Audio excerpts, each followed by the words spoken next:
ये सारे तगड़े क्वेश्चन है जो बोर्ड एग्जाम में इससे पहले कभी नहीं आए थे। और ये कॉन्सेप्ट भी ना एनसीईआरटी में नहीं है। जो कुछ मैं बताने वाला हूँ आपको एनसीईआरटी में ढूंढने से भी नहीं मिलेगा। कुछ कुछ क्वेश्चन तो आउट ऑफ सिलेबस भी हैं जो हायर एजुकेशन में आते हैं, जैसे कि ये वाला प्रश्न, इसके बाद वाला प्रश्न। ठीक है, प्लीज़ बच्चों वीडियो को लाइक करें, शेयर करें अगर इसकी पीडीएफ चाहते हो तो। ठीक है, तो देखो इस क्वेश्चन को अगर ध्यान से देखें, आपने जितने भी मेथड सीख रखे हैं, वेरिएबल सेपरेबल नहीं होगा, समघातीय नहीं है, रेखीय अवकल समीकरण भी नहीं बनेगा, कैसे करेंगे? ठीक है, कैसे करेंगे? तो आइए देखते हैं इसमें। हम बात करते हैं पहले कॉन्सेप्ट की। ठीक है, मैं डायरेक्ट नहीं बताऊंगा, हर चीज़ का कॉन्सेप्ट दूंगा। अगर मैं कॉन्सेप्ट की बात करूं, अगर आपके पास कभी भी अवकल समीकरण इस रूप में आता है कि डी वाई बट्टा डी एक्स, यहाँ पर आपका हो, यहाँ पर आपका क्या हो, A one X plus B one Y plus C one. A one B one C one हमारे वास्तविक संख्या होती है, बट्टे में है आपका A two X plus B two Y plus C two. ये C one C two plus का माइनस का कुछ भी हो सकता है। ठीक है, तो यहाँ पर आपके ना दो केस बनते हैं। कितने केस बनते हैं? दो केस बनते हैं। पहला केस क्या बनता है, देखिए, केस वन और केस टू। पहला केस क्या बनता है, यदि यदि ए वन बट्टा ए टू बराबर हो जाए बी वन बट्टा बी टू के। मैं डायरेक्ट चाहता तो मैं इस क्वेश्चन को डायरेक्ट सॉल्व करता, लेकिन आपके फिर पल्ले कुछ नहीं पड़ता, कहाँ से क्यों आया कैसे आया, आप मुझसे पूछते रहते हैं। कई टीचर कराते भी ऐसे हैं, लेकिन मेरा वो नेचर में नहीं है, मैं हर एक चीज़ कॉन्सेप्ट के साथ कराता हूँ। देखिए, अगर ए वन बट्टा ए टू बराबर होता है बी वन बट्टे बी टू के, ठीक है, तो हमें प्रश्न में ना या तो एक्स प्लस वाई दिखेगा या फिर एक्स माइनस वाई दिखेगा, उसको टी मान लेना होता है। ठीक है, जो हमारा उभयनिष्ठ चीज़ होगा ना, ठीक है, जो भी हमारा उभयनिष्ठ चीज़ होगा दोनों में, उसको आपको क्या मान लेना है, टी मान लेना है। और फिर प्रश्न ना क्या हो जाता है, जो पृथक्करण विधि है, पृथक्कीकरण विधि लग जाती है। ठीक है, कि एक्स वाला एक तरफ वाई वाला एक तरफ, जो विधि है ना वो लगता है जब ये स्थिति होगी। अब जब दूसरी स्थिति आ जाती है, दूसरी स्थिति कब होती है, यदि यदि ए वन बट्टा ए टू बराबर नहीं होता है बी वन बट्टा बी टू के। ठीक है, तो हमें क्या करना होता है, तो हमें उसको बनाना होता है समघाती अवकल समीकरण में। ठीक है, और ये दोनों टाइप के प्रश्न यहाँ पर आपको मिलेंगे, और दोनों टाइप के प्रश्न पिछले साल बोर्ड एग्जाम में आ रखे हैं।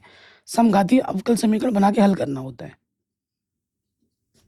ठीक है, उसको फिर बना के हल करना होता है, ये मेन कॉन्सेप्ट है।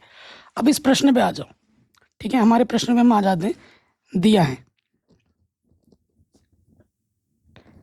अब दिया है क्या दे रखा है अवकल समीकरण, वो हम लिख लेते हैं। हमें दे रखा है डी वाई बट्टे D X, X plus two Y बट्टे में टू एक्स प्लस का वाई, यहाँ -3 है, यहाँ पे भी -3 है। अगर हम चेक करें, ठीक है, चूंकि अगर हम चेक करें, ये कुछ भी रफ कॉपी में नहीं करना, सारा फेयर में करना है। ए वन बट्टा ए टू चेक करो, ए वन क्या है, एक्स का गुणज एक, ए टू क्या है, दूसरे वाले एक्स का गुणज। फिर आ जाओ बी वन बट्टा बी टू चेक करो। ठीक है, बी वन बट्टा बी टू चेक करो, तो बी वन हमारे पास क्या है, देखो वाई का गुणज 2 है और यह 1 है, यानी कि 2। आप खुद ही देख पा रहे हैं, चूंकि ए वन बट्टा ए टू बराबर नहीं है बी वन बट्टा बी टू के, तो हमें क्या बनाना होगा, इसको समघाती बनाना होगा। हमें क्या करना होगा, इसको समघाती बनाना होगा। और समघाती बनाने के लिए हम क्या करते हैं, देखिए, हमें क्या करना होता है, देखो मानना पड़ता है।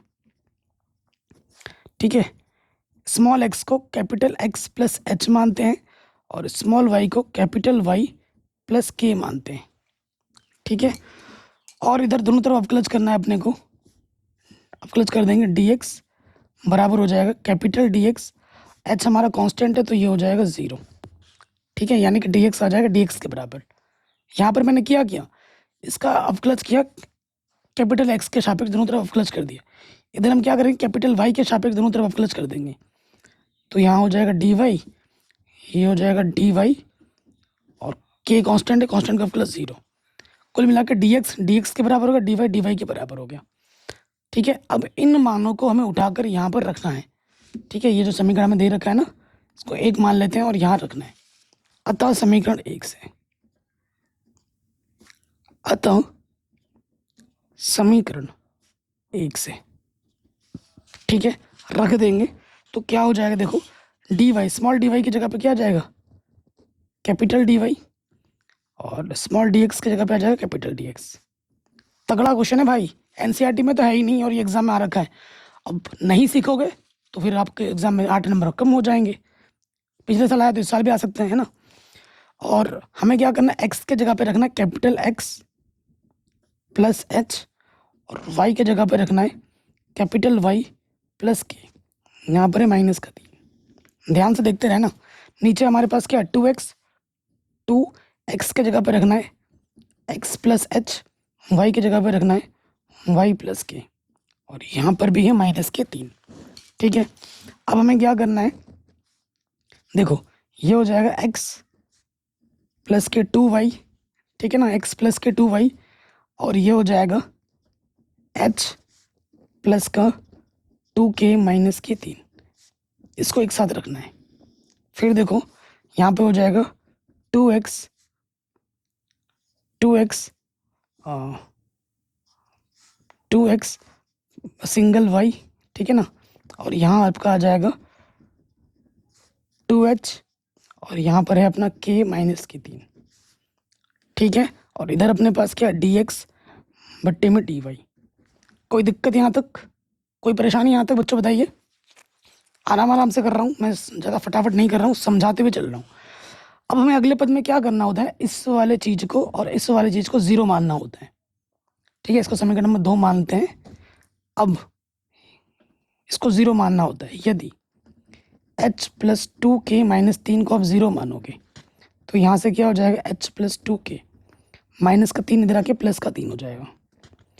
और दूसरा वाला क्या है अपने पास, 2h प्लस k माइनस 3 बराबर 0 मानोगे तो यहाँ से आ जाएगा 2h प्लस के बराबर 3। ठीक है, अब आपको समीकरण ए और बी को हल करके h और k का मान निकालना होगा।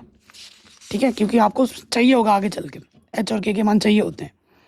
ठीक है, इसको 0 मानना है और इसको 0 मानना है, और ये मान फिर यहाँ पे रखना भी है। अब इसको हल करो, देखो k का गुणज यहाँ h है, यहाँ 2h है, तो मैं क्या करता हूँ इसमें 2 से गुणा कर देता हूँ। ठीक है, यहाँ लिखेंगे समीकरण ए व बी से। ठीक है, तो यहाँ 2 से गुणा कर दो, ये हो जाएगा 2h 2 दूनी 4k 2 तियाँ 6। इसको कुछ किया नहीं हमने, समान चिन्ह पे घटाते हैं, घटाने पे नीचे वाला चिन्ह बदलता है, कटा, यहाँ से बचा 3k, यहाँ से बचा 3, 3 एकम 3, तो k का मान क्या आ गया 1। k का मान किसी भी एक समीकरण में रख दो, यहाँ रख देते हैं, चूंकि 2h प्लस k बराबर हमारे पास है 3, तो k का मान कितना है 1, तो प्लस का 1 इधर आके हो जाएगा माइनस का 1, 2 एकम 2, तो h का मान भी क्या हो जाएगा 1। तो h का मान भी 1 है और k का मान भी 1 है। हमें ये चाहिए होगा, अभी नहीं बाद में, यहाँ पे रखना पड़ेगा। ये जो हमने माना है ना, यहाँ पे रखना पड़ता है। अब आपको क्या करना है, अब आपको समीकरण 2 में आ जाना है, इसके जगह पे 0 रखना है और इसके जगह पे 0 रख देना है। अब समीकरण 2 से, ठीक है, समघाती बन गया ये। जब a1 बट्टा a2 बराबर नहीं होता b1 बट्टे b2 तो समघाती बनाना होता है। देखो बन जा रहा है। यहाँ हमारे पास क्या है, कैपिटल डी वाई बट्टे कैपिटल डी एक्स, इधर हमारे पास है x प्लस का 2y बट्टे में 2x प्लस का y, क्योंकि इसके जगह पे 0 आ गया और इसके जगह पे भी 0 आ गया। ये माना था ना हमने, इसके जगह पे और इसके जगह पे मैंने 0 रख दिया। तो अब देखो ये क्या बन गया, एक समघाती अवकल समीकरण बन गया, है ना। यहाँ मैं लिख देता हूँ समघातीय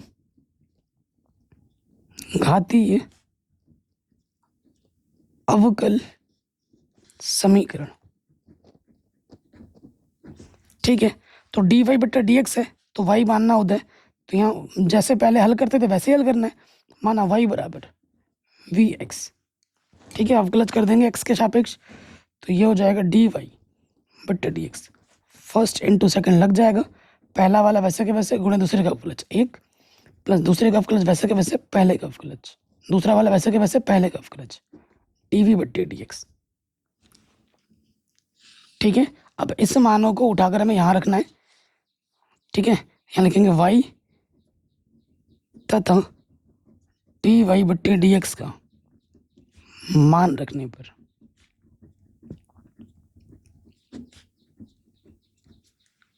ठीक है। सो देखिए, अब ये मान जब हम रख देंगे तो डी वाई बट्टे डी एक्स की जगह पे आ जाएगा V plus X D V बट्टे डी एक्स, और यहाँ x की जगह पे तो x रहेगा और y की जगह पे क्या है अपना वी एक्स। ठीक है, इधर है अपना 2x और y की जगह पे आ जाएगा अपना वी एक्स। ठीक, थोड़ा हल करते हैं यहाँ से, तो यहाँ से आ जाएगा अपना x ओपनिस्ट, अंदर बचेगा 1 प्लस 2v, यहाँ x ओपनिस्ट निकालेंगे, यहाँ से बचेगा 2 प्लस वी, x से x कटा। अगले स्टेप में क्या हो जाएगा x डी वी बट्टे डी एक्स, यहाँ पर है 1 प्लस 2v बट्टे में 2 प्लस वी, यहाँ से प्लस का v इधर आके हो जाएगा माइनस का v, बट्टे में कुछ नहीं तो एक ले लिया। ठीक है, अब हम हल करेंगे। ठीक है, बट्टे में आ जाएगा क्या 2 प्लस वी, इसकी गुणा इसके साथ 1 प्लस 2v एक कम 1 प्लस 2v, v से गुणा करेंगे माइनस का 2v plus minus minus V square. ठीक है, तो प्लस का 2v माइनस का 2v कैंसिल कटा। ठीक है, यहाँ पर बचा 1 माइनस वी स्क्वायर बट्टे में 2 प्लस वी, माइनस ही है ना। और इधर अपने पास क्या है x डी वी बट्टे डी एक्स। ठीक है, अब हम क्या करेंगे, वेरिएबल सेपरेबल करेंगे, x वाले को एक तरफ v वाले को एक तरफ। तो यहाँ से क्या हो जाएगा, देखो अगर ये चीज़ मैं अगर डिजिटल बोर्ड में करता ना आप समझ नहीं पाते, क्योंकि मिटाना पड़ता, फिर समझ में कुछ नहीं आ पाता। तो देखो ये बट्टे वाला इधर आके आ जाएगा गुणे में 2 प्लस वी, बट्टे के इधर आके गुणे में आ गया, और ये गुणे के इधर आके बट्टे में आ गया, ये आ जाएगा इधर और ये आ जाएगा इधर। ठीक है जी, कोई दिक्कत नहीं। अब हम क्या करेंगे, दोनों तरफ समाकलन कर देंगे। यहाँ लिखेंगे दोनों तरफ समाकलन करने पर, दोनों तरफ समाकलन करने पर। ठीक है, समाकलन कर देंगे। समाकलन जब करेंगे तो अलग अलग ले लो, 2 बाहर आ जाएगा और ये हो जाएगा डी वी बट्टे में 1 माइनस वी स्क्वायर। ठीक है, फिर यहाँ प्लस, यहाँ आ जाएगा वी डी वी बट्टे 1 माइनस वी स्क्वायर, और यहाँ हो जाएगा डी एक्स बट्टे एक्स। समाकलन भी बड़ा आसानी बनाए है ना, बस आपको समाकलन अच्छे से आना चाहिए, सारे सूत्र समाकलन के बताओ। सो देखिए 1 को मैं लिख सकता हूँ 1 का स्क्वायर, है कि नहीं, 1 को मैं लिख सकता हूँ 1 का स्क्वायर। अगर इसको ध्यानपूर्वक देखेंगे तो ये सूत्र बन रहा है, किस रूप में, ये सूत्र बन रहा है डी एक्स बट्टे में ए स्क्वायर माइनस एक्स स्क्वायर वाला, जिसका सूत्र होता है 1/2a लॉग ए प्लस एक्स ए माइनस एक्स, ये सूत्र होता है। ठीक है, और इस वाले में देखो नीचे वाले को मानने पर उसका अवकलज ऊपर मान मिल रहा है, तो इसमें क्या मान कर लेंगे, मान लेंगे, माना t बराबर 1 minus V square D V है ना, v के सापेक्ष अवकलज कर देंगे, तो 1 का अवकलज 0, वी स्क्वायर का हो जाएगा 2v। ठीक है, तो यहाँ पे सिर्फ v डी वी है, तो यहाँ पे आ जाएगा डी टी माइनस का 2, ये हो जाएगा वी डी वी। अब इन मानों को उठाकर रख देंगे, तो यहाँ देखिए 2 तो पहले ही बाहर है अपना, 2 पहले ही बाहर है, यहाँ पे इंटीग्रेशन हो जाएगा ये वाला 1/2a, ए की जगह पे 1, फिर अपना है log a plus X, X की जगह पे है v, 1 plus V 1 minus V. ठीक है, वी डी वी की जगह पे क्या आ जाएगा डी टी माइनस का है ना बट्टे का 2 इधर आ गया, और इसको आपने क्या माना, इसको आपने माना है t, और इधर अपने पास क्या है डी एक्स बट्टे एक्स। ठीक है, सो देखिए यहाँ 2 से ये 2 कैंसिल हो गया, लॉग 1 प्लस वी बट्टे में 1 माइनस वी, ये हो जाएगा लॉग टी, इसका इंटीग्रेशन हो जाएगा लॉग टी, इसका इंटीग्रेशन हो जाएगा लॉग एक्स, और यहाँ मैं जोड़ दूंगा log c, समाकलन नियतांक। ठीक है, सो देखो यहाँ पर अपना आ जाएगा, आप एक सूत्र जानते होंगे, यहाँ पर लग जाएगा, आप जानते होंगे n log m क्या होता है, log m की पावर n, और एक सूत्र लगेगा आगे चलकर log m minus log n क्या होता है, log m बट्टा n, और एक सूत्र राइट साइड लगेगा log m प्लस n क्या होता है, log m इंटू n। ये 3 सूत्र अभी आपको लगाने पड़ेंगे, लगा लो। तो देखिए t का मान रख देंगे, t का मान हमारे पास क्या था 1 माइनस वी स्क्वायर, और ये चीज़ पावर में चली जाती है 1/2। ठीक है, log m प्लस n क्या होता है, log m इंटू n। ये देखो log m माइनस n क्या होता है, log m बट्टा n, तो ये 1 प्लस वी बट्टे 1 माइनस वी, ये हो जाएगा 1 माइनस वी स्क्वायर का अंडर रूट, है ना। 1/2 का मतलब क्या होता है अंडर रूट,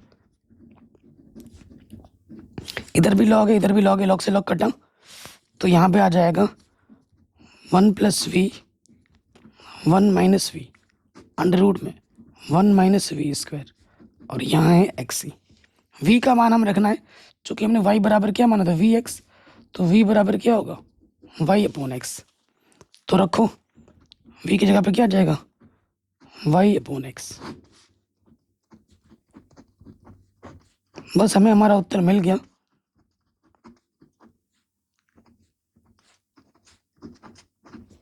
ठीक है, क्या उत्तर आ गया, जी नहीं, अभी भी उत्तर नहीं आया है, क्योंकि कैपिटल वाई और कैपिटल एक्स में है, कैपिटल वाई और एक्स में कोई प्रश्न नहीं था, आपने वो खुद से माना है, अब आपको हटाना पड़ेगा। देखिए कैपिटल एक्स बराबर क्या हो जाएगा, ठीक है आपको मैं दिखाता हूँ, यहाँ देखते हैं, चूंकि यहाँ पर x बराबर आपने क्या माना था x प्लस एच, और y बराबर आपने क्या माना था y प्लस के, ये माना था आपने। तो देखिए स्मॉल x h के जगह पर एक आया था और k के जगह पे भी एक आया था। ठीक है, तो कैपिटल x क्या हो जाएगा, ये प्लस का एक इधर के हो जाएगा माइनस का एक, कैपिटल x का मान ये आ गया, और प्लस का 1 इधर के माइनस का 1 हो जाएगा, और ये आ जाएगा कैपिटल वाई। तो कैपिटल वाई और कैपिटल एक्स का मान आपको यहाँ पर रख देना होगा। ठीक है, अगले स्टेप में तो यहाँ क्या करेंगे, यहाँ लिखेंगे कैपिटल वाई कैपिटल एक्स का मान रखने पर, ठीक है, मान रखने पर, मान रख के थोड़ा और हल कर देना। वाई का मान क्या है बच्चों, वाई का मान है वाई माइनस 1, और एक्स का मान है एक्स माइनस 1।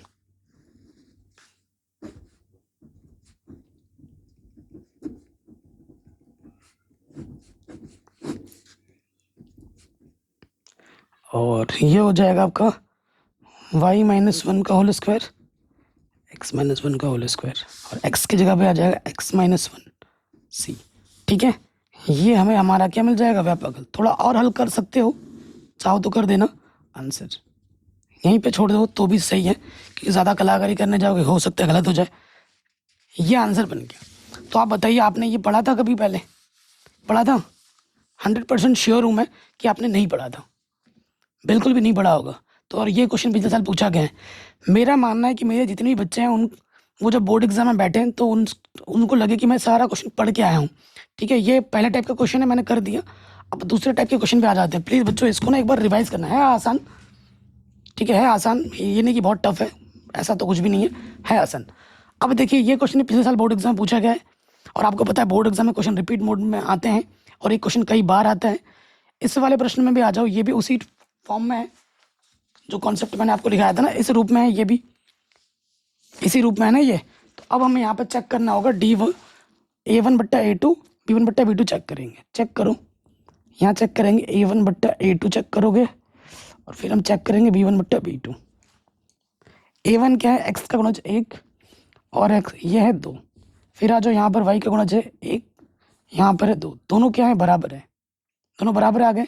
यहाँ लिखेंगे चूंकि a1 बट्टा a2 बराबर आ गया है b1 बट्टा b2। जब a1 बट्टा a2 बराबर आता है b1 बट्टा b2 तो हमें क्या करना होता है, जो कॉमन चीज़ है उसको t मान लेना होता है और फिर इसको वेरिएबल सेपरेबल कर लगा देना होता है, आंसर आ जाता है। तो यहाँ देखेंगे ये जो अवकल समीकरण दे रखा है कॉमन चीज़ क्या है आपको दिख रहा होगा, देखो x प्लस वाई प्लस का 1 और 2 अगर ले लो उभयनिष्ठ x प्लस वाई प्लस 3 आ जा रहा है। तो उभयनिष्ठ चीज़ क्या है, कॉमन चीज़ क्या है अपनी, कॉमन चीज़ है अपनी x प्लस वाई। तो जो कॉमन चीज़ होती है उसको मान लेना होता है। तो यहाँ लिखेंगे माना t मान लो, x प्लस वाई को हम क्या मान लेंगे, t मान लेंगे, ठीक है। और यहाँ पर क्या डी वाई बटा डी एक्स है, तो x के सापेक्ष अवकलज कर दो, यहाँ लिखेंगे x के सापेक्ष अवकलज करने पर तो ये हो जाएगा डी टी बट्टे डी एक्स। एक्स का अवकलज 1 होता है x के सापेक्ष और y का अवकलज क्या हो जाएगा डी वाई बट्टे डी एक्स। यानी कि डी वाई बट्टे डी एक्स को मैं कैसे लिख सकता हूँ, ये प्लस का 1 इधर आके हो जाएगा माइनस का 1, तो ये डी टी बट्टा डी एक्स हो जाएगा -1, डी वाई बट्टा डी एक्स हमें ये मिल गया। अब हमें इन मानों को उठाकर रख देना होगा इस समीकरण में, ठीक है। अतः समीकरण 1 से यहाँ लिख देंगे, अतः समीकरण 1 से, समीकरण 1 में मान रख देंगे हम, ठीक है। समीकरण 1 में मान रख दो, तो समीकरण 1 क्या है बाबू, डी वाई बट्टे डी एक्स की जगह पे क्या आ जाएगा डी टी बट्टे डी एक्स माइनस का 1। एक्स प्लस वाई को आपने क्या माना है बाबू, टी माना है, टी प्लस 1 और यहाँ पर हो जाएगा 2t प्लस के 3। अब हमें क्या करना होता है बच्चों, वेरिएबल सेपरेबल करना होगा। उससे पहले ये माइनस का 1 इधर लेके आओ, t प्लस 1 और ये माइनस के 1 इधर आके प्लस का 1 हो जाएगा। इसके बट्टे में कुछ नहीं तो 1 ले लिया, लॉस ऑफ, थोड़ा और हल कर ले लो, नीचे आ जाएगा 2t प्लस 3, इसकी गुणा इसके साथ t प्लस 1 एकम t प्लस 1 और इसकी गुणा इसके साथ 2t प्लस 3 एकम 2t प्लस 3, ठीक। तो हमें क्या मिल जाएगा, डी टी बट्टे डी एक्स हमें मिलेगा 2t और 1t, ये हो जाएगा 3t, 3 और 1 4 और यहाँ पर अपने पास है 2t प्लस 3, ठीक है। टी वाले को एक तरफ ले लोगे, ये बट्टे वाला इधर क्या हो जाएगा गुणे में और गुणे वाला इधर क्या हो जाएगा बट्टे में, 3t प्लस 4 और ये dx इधर आ जाएगा। t वाला एक तरफ हो गया, dx एक तरफ हो गया। अब हमें क्या करना है, दोनों तरफ समाकलन कर लेना है। तो यहाँ लिखेंगे दोनों तरफ समाकलन करने पर, दोनों तरफ समाकलन करने पर तो देखो बाबू यहाँ पर क्या हो जाएगा, यह है अपना 2t प्लस 3, यह 3t प्लस 4 dt और इधर है अपना dx। अंश बट्टे हर के रूप में, लेकिन ये उचित भिन्न नहीं है, तो क्योंकि अंश और हर की घात समान है तो हमें क्या करना पड़ेगा, भाग देना पड़ेगा, ठीक है। हमें भाग देना पड़ेगा, तो भाग देंगे, हमें भाग देना है 3t प्लस 4 को, भाग देना है 2t प्लस 3 में, ठीक है। भाग दे देंगे, देखो इसको इससे भाग देंगे, इधर ही लिख देता हूँ, 2t को भाग देंगे 3t से, t से t कटा, क्या आ गया 2/3, तो यहाँ आ जाएगा 2/3, 2/3 से इसमें गुणा करोगे 3 से 3 कटेगा, यहाँ पे आ जाएगा 2t प्लस यहाँ पे गुणा करेंगे, देखो 2 चक्को 8/3 आ जाएगा। सो देखिए अब इसको हल कर लेंगे, समान चिन्ह पे घटाते हैं, घटाने में नीचे वाला चिन्ह बदलते हैं, प्लस का 2t माइनस का 2t कटा। अब हमें 3 में से 8/3 घटा देना है, तो इसको थोड़ा हल कर लेते हैं आगे, 3 3 9 माइनस 8/3 यानी कि यह आ जाएगा 1/3। अब हम इसको कैसे लिखते हैं, देखिए जितनी बार भागफल गया है उसको यहाँ लिख देते हैं, प्लस जो शेषफल है वो आ जाता है, जो शेषफल है वो आ जाता है ऊपर, और जिससे आपने भाग दिया था वो आ जाते हैं नीचे 3t प्लस 4। और हमें इसको भाग देना है डी टी से, मतलब समाकलन करना है, भाग बोल रहा हूँ। इधर हमारे पास क्या था, डी एक्स था, ये हमने कर दिया। अब बड़ा आसान हो गया, 2/3 बाहर आ जाएगा, ये हो जाएगा डी टी। 1/3 कॉन्स्टेंट बाहर आ जाएगा, ये हो जाएगा डी टी बट्टे 3t+4। और डी एक्स का समाकलन क्या होता है, एक्स। कोई दिक्कत परेशानी यहाँ तक नहीं होगी। अब देखिए समाकलन कर देंगे, यहाँ पर एकदम हलवा क्वेश्चन बन गया। 2/3 डी टी का समाकलन टी। अब देखिए रैखिक समीकरण एक्स की तरफ व्यवहार करता है, डी टी बट्टे डी एक्स बट्टे एक्स लॉग एक्स होता है, तो ये हो जाएगा log 3t+4। और टी का जो भी गुणज है वो बट्टे में आ जाता है, ठीक है, वो क्या आ जाता है बट्टे में। और यहाँ आ जाएगा एक्स, इंटीग्रेशन खत्म, सी जोड़ देंगे, तो ये टी का मान रख दीजिए, ठीक है। टी का मान हमारे पास क्या था, टी का मान हमारे पास था x+y। 3 और 3 हो जाएगा 9, ये आ जाएगा log 3। टी का मान था x+y, और ये तो x ही है। सी हमारा समाकलन नियतांक है। थोड़ा हल कर लो, ये हो जाएगा 2/3 x+y 1/9 log 3x + 3y + 4। Answer हो गया। तो बताइए, देखिए बच्चों, आपने ये चीज़ कभी पढ़ी भी नहीं होगी, मैं तो 100% श्योर हूँ आपने नहीं पढ़ा होगा, लेकिन आपकी कोई गलती भी नहीं है। बोर्ड वाले पता नहीं कौन सा भांग पी के वीडियो बना लेते हैं, वीडियो बनाते मतलब क्वेश्चन पेपर बनाते हैं। भाई जब ये चीज़ तुम्हारे सिलेबस में नहीं है, तुम बच्चों के पेपर में कैसे डाल सकते हो? ये क्वेश्चन बच्चों बीटेक बीएससी में जब आप जाओगे, बीए मैथमेटिक्स लोगे, तब आपको मिलती है। Reducible to homogeneous equation, reducible to variable separable, ये टॉपिक हैं, ठीक है। ये थोड़े हायर क्वेश्चन लेवल के क्वेश्चन हैं जो कि आपके एग्जाम में डाल दिए गए हैं, बट कोई नहीं, मैंने आपको सिखा दिया। ये क्वेश्चन आपको आ गया होगा आराम से, है ना। अगले प्रश्न पे आ जाते हैं। देखते ही पता लग रहा है कि भैया ये एक रैखिक अवकल समीकरण है, लेकिन ये रैखिक अवकल समीकरण एकदम डायरेक्ट रूप में नहीं दे रखा है, इसको बनाना पड़ेगा, ठीक है। तो ये सारे क्वेश्चन शानदार है और पिछले साल पूछे गए हैं। तो देखो, आपको पता है dy/dx, ये जो समीकरण दे रखा है, पहले इसको ढंग से लिख लेते हैं। ये है 1 + x² dy/dx प्लस का 2xy माइनस का 4x² इधर क्या हो जाएगा, प्लस का 4x²। अब आपको पता है dy/dx के साथ जो भी रहता है गुणे में, उसको भाग देना होता है। तो हम क्या करेंगे, 1 + x² से दोनों तरफ भाग देने पर, दोनों तरफ भाग देने पर, दोनों तरफ क्या कर दो, भाग दे दो। तो यहाँ से क्या हो जाएगा, देखो बच्चों, 1 + x² बट्टे में 1 + x²। इधर हमारे पास है dy/dx 2x बट्टे में 1 + x² गुणे में है y, और यहाँ पर है अपना 4x² बट्टे में 1 + x²। दोनों तरफ 1 + x² से हमने भाग दे दिया। अब आप देखो कि भैया इससे ये तो कट गया, तो यहाँ बचा dy/dx 2x बट्टे में 1 + x², और यहाँ है 4x² बट्टे में 1 + x²। तो ये बच्चों क्या है, ये एक रैखिक अवकल समीकरण है फर्स्ट टाइप का। ये क्या है प्यारे बच्चों, एक रैखिक अवकल समीकरण है। यहाँ लिख देंगे, चूंकि यह एक रैखिक अवकल समीकरण है। किस टाइप का है वो भी लिख देते हैं। ये टाइप है बच्चों first type, dy/dx plus py = q type का। यहाँ पर ये जो q वाला पद होना चाहिए वो तो या तो x का होना चाहिए या अचर होना चाहिए, x का ही पद है पूरा। तो यहाँ जब हम तुलना करेंगे, p क्या है तो y का गुणज हमारे पास है 2x बट्टे में 1 + x², और q हमारे पास क्या है 4x² बट्टे में 1 + x²। तो सबसे पहले हम क्या निकालते हैं, समाकलन गुणक। क्या निकालते हैं, समाकलन गुणक। समाकलन गुणक को हम अंग्रेजी में कहते हैं इंटीग्रेटिंग फैक्टर। इसका सूत्र होता है e की पावर में समाकलन p dx।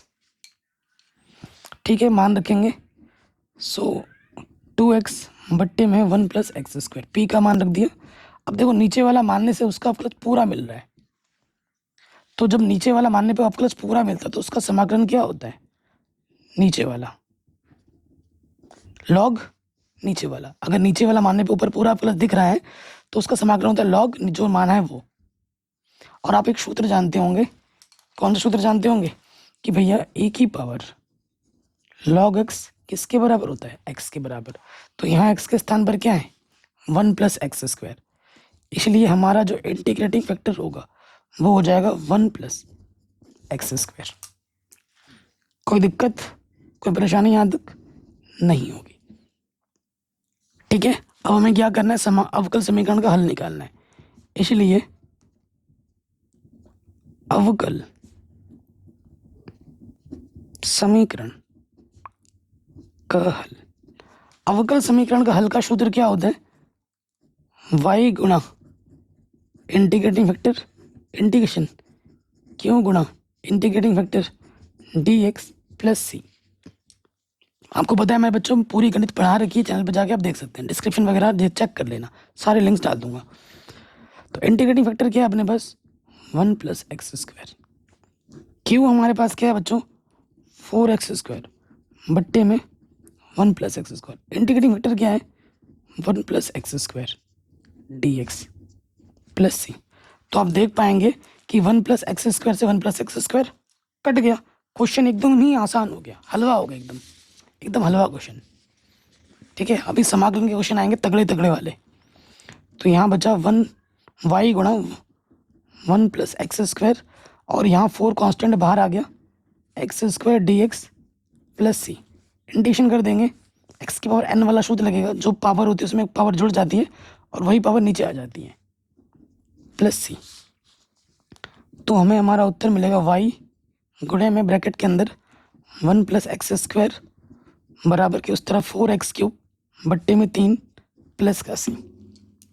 ये हमें हमारा उत्तर आराम से मिल जाएगा। इतना आसान क्वेश्चन और एग्जाम में पूछा गया बड़े नंबर में। ठीक है, ये क्वेश्चन भी बन गया। अब आ जाओ अगले प्रश्न में, समाकलन का तगड़ा क्वेश्चन है। देखा कभी आपने ऐसा क्वेश्चन, 100% गारंटी के साथ बोल सकता हूँ नहीं देखा होगा। यहाँ पर 0 से पाई में है, सेम क्वेश्चन एक पूछा गया है 0 से π/2 में भी सेम क्वेश्चन है, बस लिमिट चेंज कर देंगे π/2 तो पूरा क्वेश्चन ही बदल जाएगा। और वो क्वेश्चन भी मैंने ऑलरेडी करा रखा है अपने चैनल पे। इस वीडियो में 0 से पाई वाला करा रहा हूँ, और इसका आंसर 2 लाना है, आपको उत्तर भी पता है लाना कितना है। बहुत ही आसान क्वेश्चन है, लेकिन कॉन्सेप्ट वाला क्वेश्चन है, आपके दिमाग को टेस्ट करेगा। ठीक है, चलिए करते हैं। जो भी इंटीग्रेशन दिया जाता है हमें हमेशा उस इंटीग्रेशन को क्या मानना है, आई मान लेना है। इंटीग्रेशन हमारे पास है 0 से पाई, अंडर रूट के अंदर है 1 प्लस cos 2x बट्टा 2 dx, है कि नहीं। आप एक सूत्र जानते होंगे कि 1 प्लस cos 2x क्या होता है सूत्र इसका, ये होता है 2 cos स्क्वायर एक्स, प्लस में ना 2 cos स्क्वायर एक्स, अगर यहाँ नेगेटिव होता तो 2 sin स्क्वायर एक्स होता। तो अब ये मान हम उठाकर यहाँ रखेंगे, 0 से पाई, यहाँ रख देंगे 2 cos स्क्वायर एक्स बट्टे 2। ठीक है, तो इस 2 से ये 2 कैंसिल हो जाएगा। अब देखो अंडर रूट है, वर्गमूल का कॉन्सेप्ट यहाँ पर आ रहा है, तो जब भी वर्गमूल का कॉन्सेप्ट आता है ना तो हमारे दिमाग में एक चीज़ क्लिक करनी चाहिए कि मॉडुलस वाला कॉन्सेप्ट यहाँ लगेगा। अब ये चीज़ जो मैं बोल रहा हूँ ना, ये किसी किताब में नहीं लिखा है, और हो सकता है कई विद्वान टीचर्स मुझे गलत भी बता दें, क्योंकि ये जो चीज़ मैं बताता हूँ आम भाषा में खुद के बनाए हुए कॉन्सेप्ट है मेरे। जब आप अभी आप छोटी कक्षाओं में हो ना, जब आप बड़ी कक्षाओं में जाओगे, जब आप पढ़ाई कर लोगे, जब आप तैयारी करोगे, तो एक प्रश्न करने के आप खुद से कई सारे मेथड बना लेते हो। जो टीचर आपको सिखा रहा है वो तो चलो है ही, लेकिन जब आप तैयारी किसी चीज़ की कर रहे होते हो, कई बार आपने पढ़ लिया होता है, तो आप उसी प्रश्न को हल करने के कई सारे मेथड खुद से बनाने लगते हो, जो किसी किताब में नहीं होता है। तो यहाँ पर जो चीज़ मैं बता रहा हूँ वो किसी किताब में नहीं लिखा है, मेरे खुद के बनाए कॉन्सेप्ट है। अंडरवुड आया ना, यहाँ पर क्या है बच्चों, अंडरवुड आया है, तो मैंने क्या बोला, जब भी अंडरवुड हटेगा तो वहाँ पर कॉन्सेप्ट आपके दिमाग पे क्लिक करना चाहिए कि मॉडुलस वाला, मॉडुलस में लिमिट को तोड़ते हैं ना, वही कॉन्सेप्ट यहाँ लगेगा। ठीक है, तो वर्गमूल से बाहर आके क्या हो जाएगा, cos x होगा, क्योंकि वर्गमूल आया हटाया तो कॉन्सेप्ट किसका लगेगा, मॉडुलस का लगेगा। ये मेरे खुद के बनाए हुए कॉन्सेप्ट है, ठीक है। अब सिंपल कॉश भी होता, सिंपल कॉश होता, लेकिन मॉड लगा दिया मैंने जानबूझकर, ताकि आपके दिमाग में वो चीज़ हमेशा फिट रहे, क्योंकि जब भी मॉडुलस होता है तो आपको लिमिट को ब्रेक करना पड़ता है। अब आप लिमिट देखो, हमारे पास लिमिट है 0 से पाई, ठीक है। फलन हमारे पास क्या है, कॉश एक्स है। कॉश एक्स जो होता है 0 से लेकर π/2, ये π/2 है यहाँ पर, 0 से लेकर π/2 में प्लस रहता है, और जैसे ही π/2 से पाई में आता है कॉश एक्स का मान नेगेटिव होता है, ये आप जानते हो। तो इसी वजह से आप देख रहे हैं 0 से पाई में इस कॉश एक्स का जो नेचर है, जो बिहेवियर है, वो बदल रहा है। तो जब भी बदल रहा है तो भैया लिमिट तोड़नी पड़ेगी मुझे। तो यहाँ देखेंगे लिमिट 0 से π/2 हो जाएगी, और 0 से π/2 में कॉश एक्स का मान धनात्मक होता है, तो यहाँ पॉजिटिव के कॉश एक्स रखूँगा, ठीक है। अगले वाले में π/2 से पाई में आ जाएंगे, π/2 से पाई में आ जाएंगे, π/2 पे खत्म है तो π/2 से स्टार्ट होगा, कॉश एक्स dx आएगा, लेकिन यहाँ पर कॉश एक्स का मान नेगेटिव होता है तो यहाँ पर नेगेटिव लग जाएगा, ठीक है, समझ गए। अब बड़ा आसान हो गया, कॉश एक्स का समाकलन क्या होता है, साइन एक्स। लिमिट हमारे पास है 0 से π/2, फिर आ जाओ साइन एक्स, लिमिट का ही परिवर्तन है π/2 से पाई, है ना।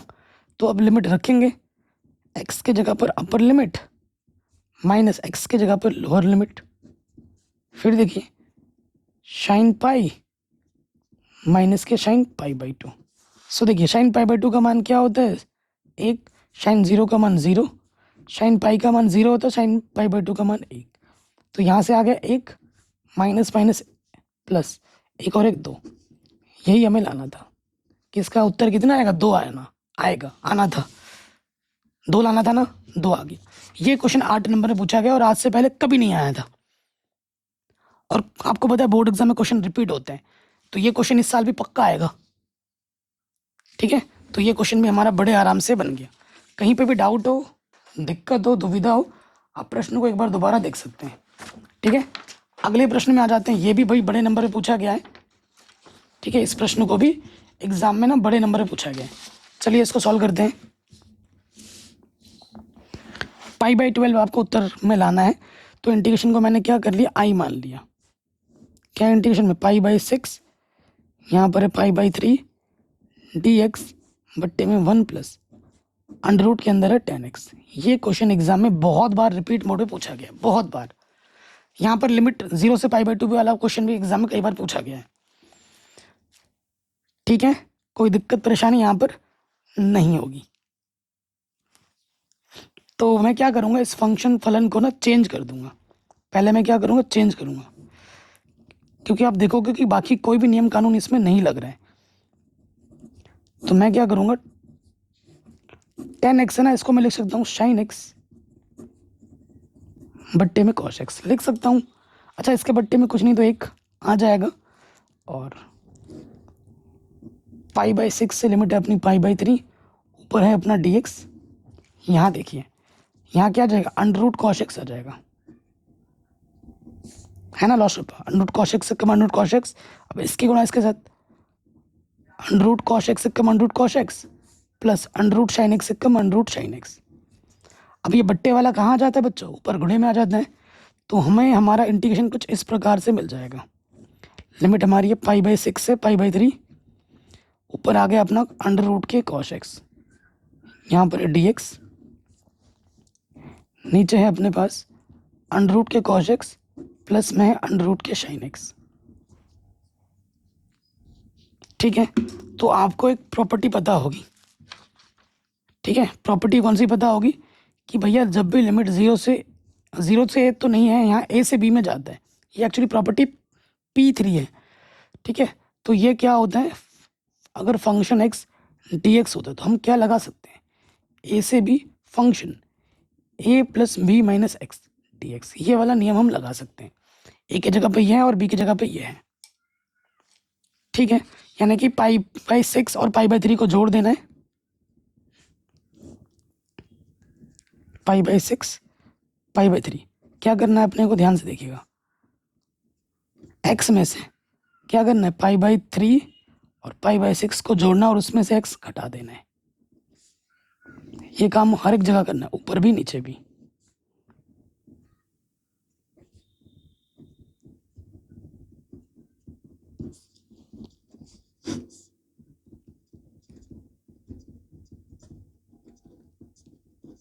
ठीक है, आपको पता है π/3 और π/6 को जोड़ोगे ना कितना आता है, π/2 आता है। जोड़ के देख लो कितना आता है, π/2 आता है। तो हमारे पास क्या है, यह है π/6, यह है π/3। हम ना क्या करते हैं, इसको एक समीकरण मान लेते हैं, समीकरण नंबर 1। ठीक है, इसको समीकरण नंबर 1 मान लिया। तो बाबू ये हमारे पास क्या है, ये है हमारे पास cos π/2 माइनस एक्स dx, और ये भी वही है cos π/2 minus X plus sine π/2 minus X. सूत्र तो आप जानते ही होंगे,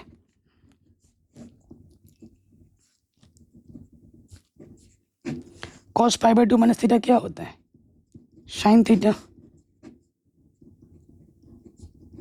और साइन π/2 माइनस थीटा क्या होता है, cos थीटा। अब आपने नोटिस किया कुछ, इसके बट्टे में देखो और इसके बट्टे में देखो, सेम टू सेम दिख रहा है। जब दोनों के बट्टे में सेम होता है ना, तो फिर क्या करते हैं, जोड़ देते हैं। समीकरण 1 और 2 को क्या करो, जोड़ दो।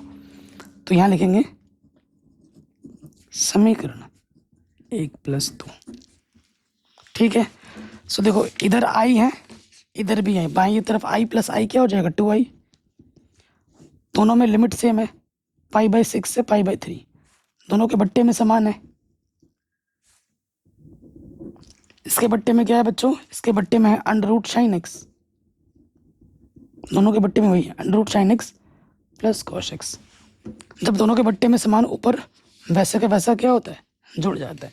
तो यहाँ पे आ जाएगा √ sin x plus √ cos x। अब आपने नोटिस किया कि भैया ऊपर नीचे क्या है, सेम टू सेम, ये क्या हो जाएगा, कट जाएगा। तो हमारे पास क्या बचेगा,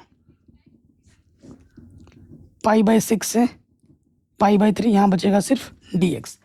और dx का कंडीशन क्या होता है प्यारे बच्चों, x। लिमिट हमारे पास क्या है, π/6 से π/3। तो x की जगह पे आ जाएगा अपर लिमिट माइनस x की जगह पे लोअर लिमिट। हल करो, लॉस ऑफ आ जाएगा 6, 3 दूनी 6, 2 गुणा पाई। तो यहाँ आ जाएगा π/6 2i बराबर, हमें i का मान चाहिए। तो ये 2 गुणे में रख के आ जाएगा बट्टे में, तो i का मान क्या आ जाएगा, π/12। और यही हमें लाना था।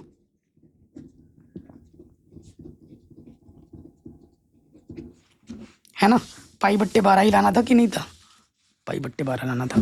तो ये क्वेश्चन भी अपना आराम से बन गया। बोर्ड एग्जाम में इसको कई बार पूछा गया है, तो ये क्वेश्चन भी मैंने अपना आपको आराम से बता दिया। ठीक है, ये 4 क्वेश्चन बहुत ही 4-5 क्वेश्चन बहुत ही तगड़े थे जो एग्जाम में बार बार पूछे गए। चलिए एक क्वेश्चन मैं और बता देता हूँ जो एग्जाम में बार बार पूछा गया है। ये क्वेश्चन आपने कई बार देखा होगा, कई बार पूछा गया और रिपीट मोड में पूछा जाता है। शानदार क्वेश्चन है और ये विविध उदाहरण का प्रश्न है। एक पर्सनल टिप्स है, अगर आप तैयारी कर रहे हैं प्यारे बच्चों, तो जितने भी चैप्टर हैं आपके, चैप्टर नंबर 1 से लेकर चैप्टर नंबर 13 तक के विविध उदाहरण वाले जो हैं, ठीक है, सारे इंपॉर्टेंट है। ठीक है, चैप्टर नंबर 1 से लेकर चैप्टर नंबर 11 तक, 12 और 13 नहीं, 1 से लेकर 11 तक के जितने भी चैप्टर है क्लास 12 मैथमेटिक्स एनसीईआरटी के विविध उदाहरण सारे के सारे इंपॉर्टेंट है। कोई सा भी क्वेश्चन एग्जाम में आता है और विविध उदाहरण एग्जाम में ज़्यादा पूछे जाते हैं, ध्यान में रखिएगा इस बात को। ठीक है, तो ये जो प्रश्न दे रखा है बहुत ही ज़बरदस्त क्वेश्चन है, हल करना है अपने को।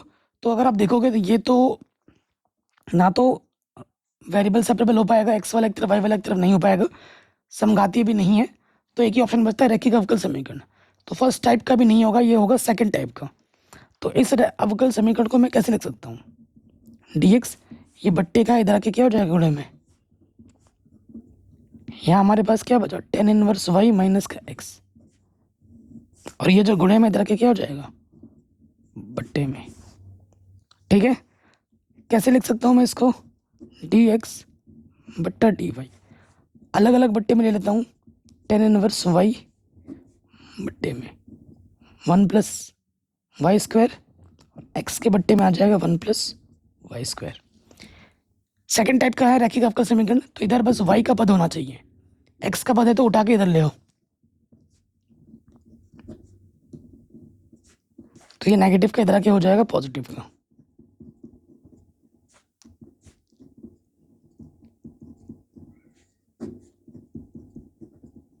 ठीक है, तो ये हमारा हमको क्या मिल गया, एक रैखिक अवकल समीकरण मिल गया। समीकरण नंबर 1 मान लो, ये क्या है, एक यह रैखिक अवकल समीकरण है। यह एक रैखिक अवकल समीकरण है। किस टाइप का है, तो यह है बच्चों डी एक्स बट्टे D Y plus P X equal to Q type का। ठीक, तो जब हम तुलना करेंगे तो p क्या होगा, x का गुणज 1 के बट्टे में 1 प्लस वाई स्क्वायर, और हमारे पास q क्या है, q है tan इनवर्स y बट्टे में 1 प्लस वाई स्क्वायर, है ना, ये q के स्थान पर है। तो सबसे पहले चीज हमें क्या निकालनी पड़ती है, समाकलन गुणक। समाकलन गुणक जिसे हम कहते हैं इंटीग्रेटिंग फैक्टर, इसका सूत्र होता है e की पावर में p dx। समाकलन dx नहीं आएगा यहाँ पर क्योंकि बट्टे में dy है ना, तो यहाँ आएगा dy dy। ठीक है, सो देखिए सेकंड टाइप है ना, तो p हमारे पास क्या है दोस्त, 1 के बट्टे में 1 प्लस वाई स्क्वायर। समाकलन आता होगा आपको, तो ये हो जाएगा, इसके इंटीग्रेशन क्या होता है, tan इनवर्स y। तो ये हमें हमारा क्या मिल गया, इंटीग्रेटिंग फैक्टर e की पावर में tan इनवर्स y। अब हमें क्या निकालना है, अवकल समीकरण का हल निकालना है। अतः अवकल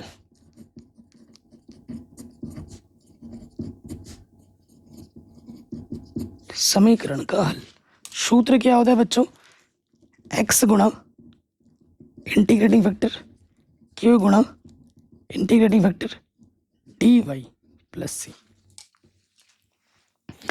मान रखेंगे इंटीग्रेटिंग फैक्टर है e की पावर में tan इनवर्स y, समाकलन q हमारे पास है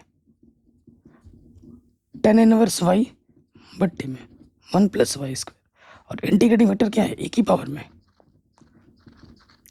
tan इनवर्स y। अब हमें क्या करना है, इसका इंटीग्रेशन करना है। तो अब देखो tan इनवर्स y को मानने पे इसका अवकलज नीचे दिख रहा है, तो tan इनवर्स y को हम क्या करेंगे, t मान लेंगे। तो यहाँ लिखेंगे माना t बराबर tan इनवर्स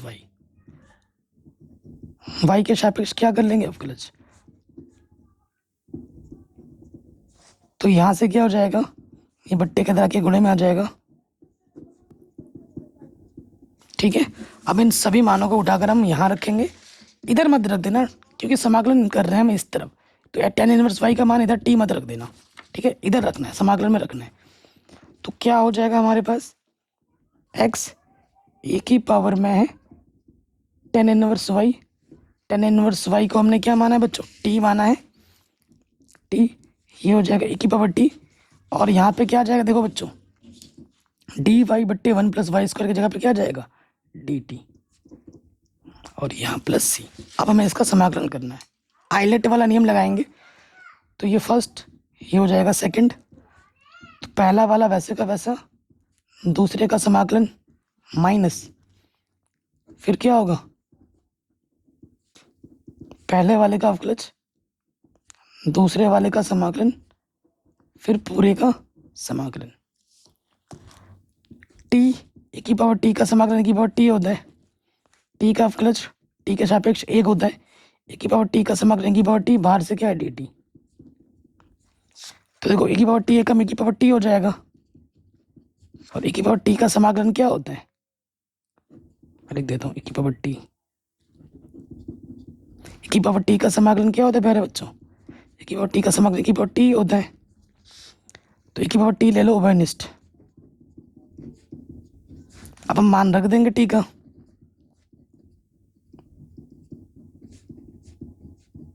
टी का मान है टेन इनवर्स वाई।